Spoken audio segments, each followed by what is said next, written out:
lucu nih kaptennya. Iya nih kan kita mau podcast loh. Oke, sorry guys. Oke, akan aku ulangi lagi. Halo teman-teman semuanya, balik lagi di Obsesi, obrolan seputar farmasi. Jadi kali ini ada saya dan teman-teman saya, ada siapa aja? Reni, ada Nazula, Ada Rizky, dan saya Oka. Nah, sekarang kita itu mau ngobrolin apa sih? Jadi kita itu akan ngobrolin gimana sih tips ngatur waktu antara akademik sama organisasi yang tepat. Ya. Kepo kan guys? Ikutin sampai akhir ya. berarti kalau tips kayak gini enaknya mengundang narasumber nggak sih?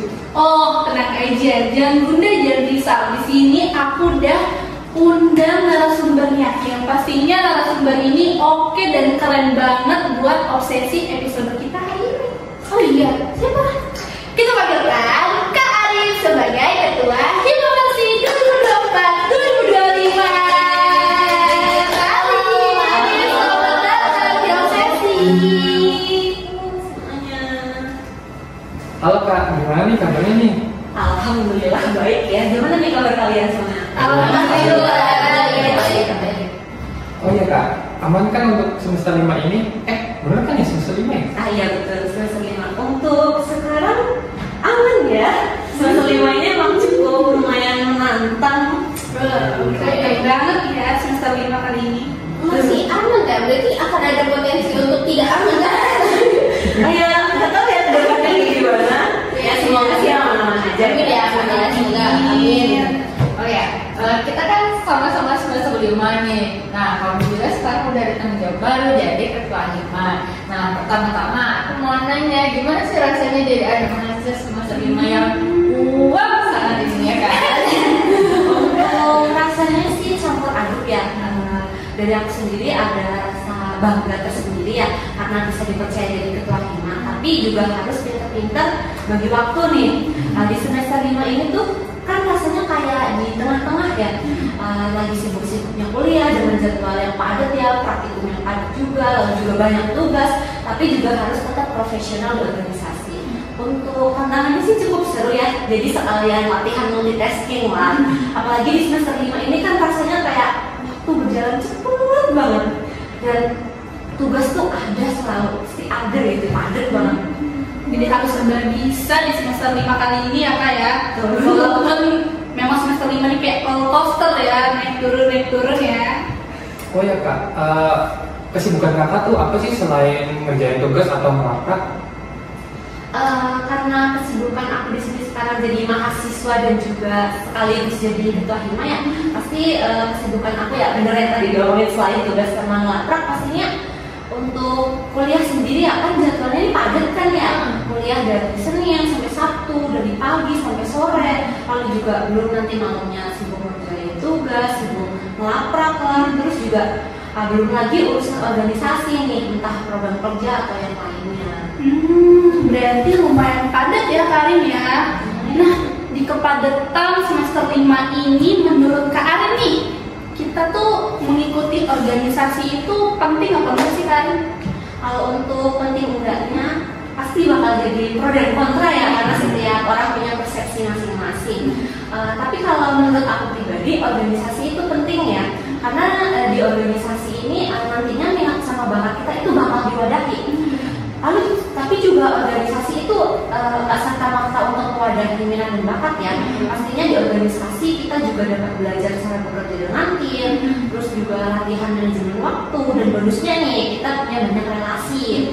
Selain itu juga nantinya pengalaman di organisasi ini bakal bermanfaat banget untuk bekal kita di dunia kerja. Untuk khususnya farmasi ya, pastinya besok bakal membutuhkan kerja sama tim, terus juga butuh kolaborasi komunikasi yang baik dengan tenaga kesehatan lainnya.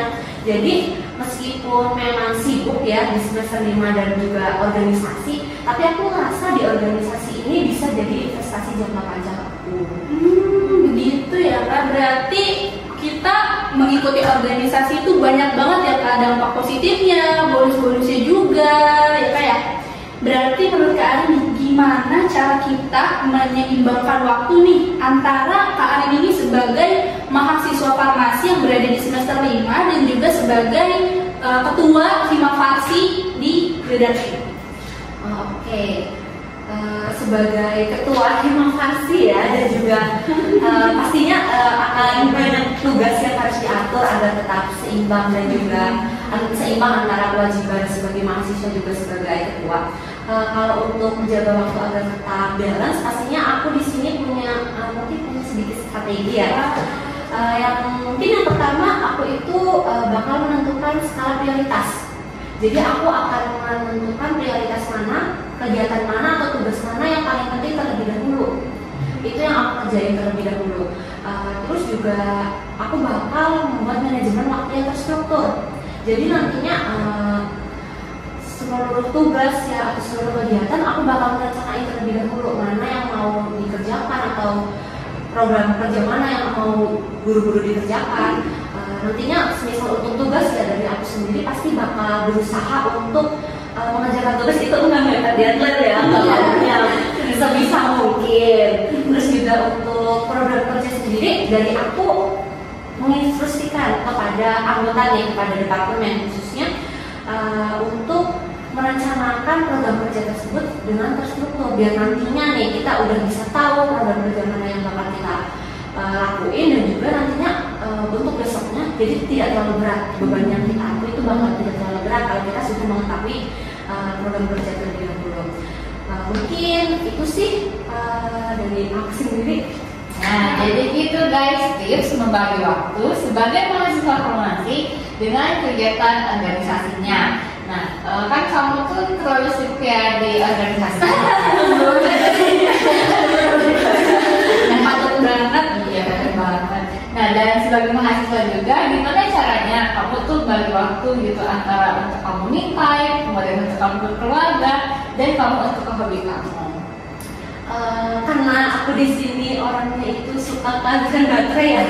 Jadi aku itu mungkin me time aku itu menambah energi aku dengan berdiam diri di kamar, melakukan hal yang aku suka. Karena kalau misalnya aku pergi me time keluar nih, bagi aku itu bakal mengeluarkan energi juga. Jadi aku lebih suka jadi lebih suka di kamar nih, entah cuma tiduran, scroll sosial media doang, nonton film, pokoknya ngelakuin hal yang aku suka, ngelakuin hobi yang aku suka di kamar itu. Dengan enggak komunikasi dengan banyak orang yang mengeluarkan banyak energi ya maksudnya. Kalau untuk dengan keluarga, karena di sini aku tinggal sama keluarga ya, biasanya nih seminggu atau 2 minggu sekali, tergantung kesibukan aku juga, sering tuh makan malam di luar. Jadi makan malam itu bisa sebagai apa ya, sarana buat aku sama keluarga aku untuk ngobrol satu sama lain, terus juga cerita-cerita sehariannya yang udah dilakuin apa aja. Berarti jadi kalau orang kayak ini kalau misalnya tipe-tipe yang kayak anak-anak introvert sekarang gitu ya, kayak gitu harus recharge energi gitu ya, berdiam diri gitu ya. Oh ya gitu. Berarti kalau misalnya kan tadi kan kata juga ada di pengaturan waktu itu ada schedule-nya. Terus kan kadang nih, kan kita kan kadang human error gitu kan. Nah, terus kadang tuh schedule tuh jadi berantakan gitu.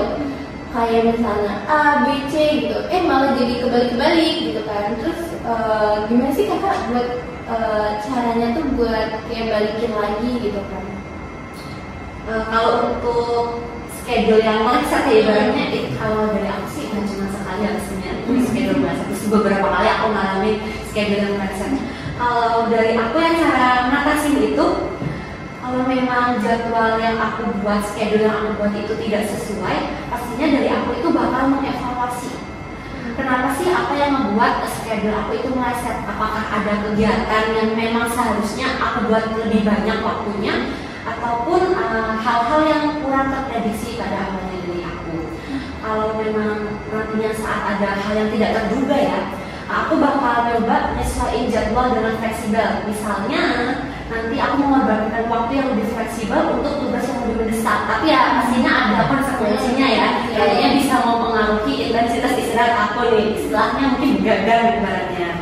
Kalaupun nanti ada keteteran antara ketidaksesuaian antara tugas mungkin dengan organisasi ya, karena sekarang harus balance antara keduanya.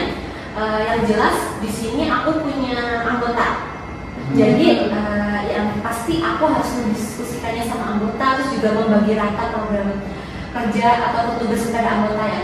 Jadinya nanti kalau sudah tugasnya itu terbagi rata, nggak terbebani nih satu orang atau beberapa orang doang, jadi semuanya itu merasakan. Jadi biar maksimal aja terkait dengan tugas-tugas tersebut. Kalau dikerjain banyak orang kan biasanya jauh lebih maksimal kan. Lebih rapi juga mas ya.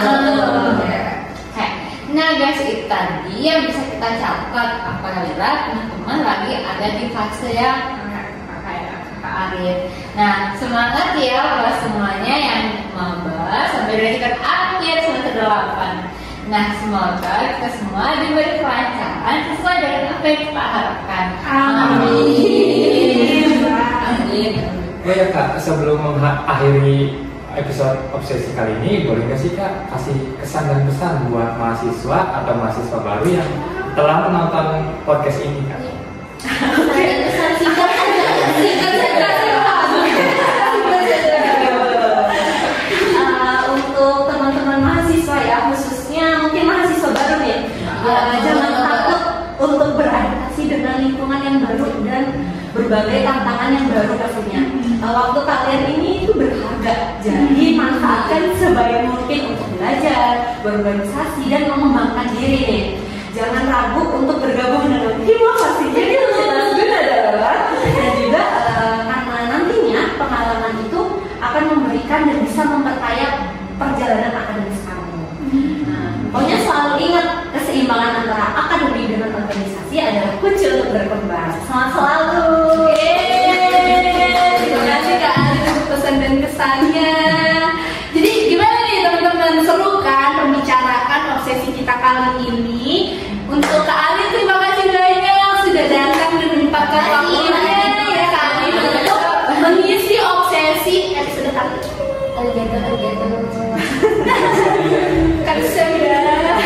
Ya, terima kasih juga buat semua yang dengerin dan nonton episode sampai akhir ya kan.